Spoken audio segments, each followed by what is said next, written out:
मृत्यू माणसाला विशिष्ट वयाच्या आत यावा. लोकांना वाईट वाटतं, पण ते चुकीचं आहे. हालचालीतच जावं. घरच्यांनी थुकेपर्यंत आपण राहू नये. काही माणसं चालू गेली, काही औषध पिऊन गेली नाहीत. नळी घालून आणली, ओके, इकडं नळी घातली, इकडं काढली, ठणठणीत. आणि काही माणसांना अख्खं गाव कटाळलंय.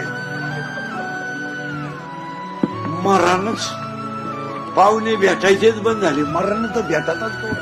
पाहुण्यानेच फोन केला, कसं काय म्हणले, आहे अजून ते आहेत म्हातारं का यंदा राहत काय. आणि काही माणसं चालू गेली. एक वाक्य समज, शरीर पारतंत्र्यात न जाता जावं.